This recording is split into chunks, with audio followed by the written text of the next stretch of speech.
جی میں آپ سب کی سلامتی ہوں۔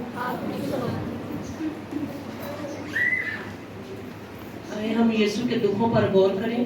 دکھ کی اس گھڑی میں جب یسوع مسیح رومی سپاہیوں کے ظلم و ستم کی سہ کر کلوری کی طرف روانہ ہوئے تو وہاں اس کو مصلوب کرنے کے لیے صلیب پر چڑھایا تو وہاں پر یسوع مسیح اپنی مبارک زبان سے صلیب پر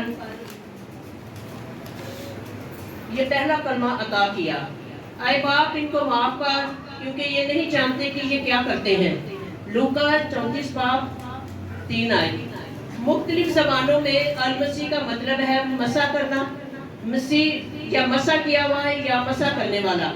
پس منظر داستان یسوع مسیح کے پلاطس کے سامنے 6 پیشی گتسمنی سے لے کر صلیب تک ہونے سے پہلے اب تک یسوع کی 6 پیشن گوئیاں کی گئی، مذہبی اور سیاسی لوگوں کے سامنے ہوئی، جن رومی حکومت کے سیاسی رہنماؤں کے سامنے اور 3 یہودی مذہبی رہنماؤں کے سامنے ہوئی تھی۔ اسی دوران انہوں نے یسوع کو مارا، اس کے منہ پر تھوکا اور اس کو کوڑے لگائے اور مذاق میں اڑایا۔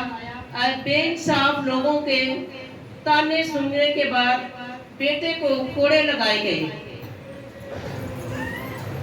بیٹے کا انصاف کرنے کے لیے جگہ بہ جگہ لے کر پھرتے رہے اور ستاتے رہے۔ جن لوگوں کو گناہ کی غلامی سے نکالنے کے لیے وہ زمین پر آیا، انہی نے یسوع مسیح کو مار مار کر اس کا چہرہ پھکار دیا۔ اور یسایہ 53 باب 2 آیت سے 3 آیت تک اس نے اس کی قدر نہ جانی، وہ آدمی میں حقیر ہوا، ہم نے اس کی ایسی قدر کی۔ معافی کا پہلا کلمہ۔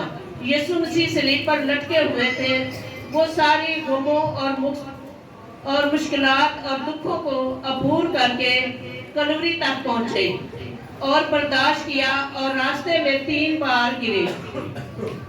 بھوک اور پیاس اور کوڑوں کی مار اور کانٹوں کے تاج نے انہیں بے حال کر دیا اور بے بس ہاتھوں پر کیل ٹھوکے گئے۔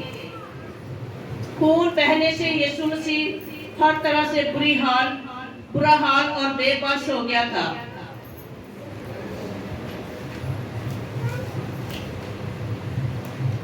جب لوگ یہودی رومی یسوع کو صلیب چڑھانے میں مطمئن ہو گئے اور سنگ دل کی حالت میں یسوع کو پانی دینے کی بجائے سرکہ پیش کیا، پھر بھی یسوع صلیب پر پکار کر کہا، اے باپ ان کو معاف کر کیونکہ یہ نہیں جانتے کہ یہ کیا کرتے ہیں۔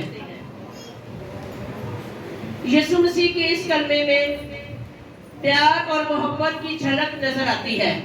یسوع مسیح کی زندگی کا مقصد دینا نجات پانا اور کثرت سے پانا۔ مسیح کی آمد کا مقصد انسانیت کو گناہوں سے نجات دلانا تھا۔ دنیا میں سے محبت کا لیول اس قدر تھا، صلیب پر بھی معاف کرنا اور شفاعت کے الفاظ بولے گئے۔ معافی کی برداشت میں ایک زبردست دلیل پیش کی۔ بے شک یسوع کے دشمن سنگ دل اور لا علم تھے اور یسوع کو مصلوب کرنے کے لیے اپنی شریعت اور قانون کا جز تھا۔ پھر بھی یسوع مسیح مرتے وقت فرماتے ہیں، اے باپ ان کو معاف کر کیونکہ یہ نہیں جانتے کہ یہ کیا کرتے ہیں۔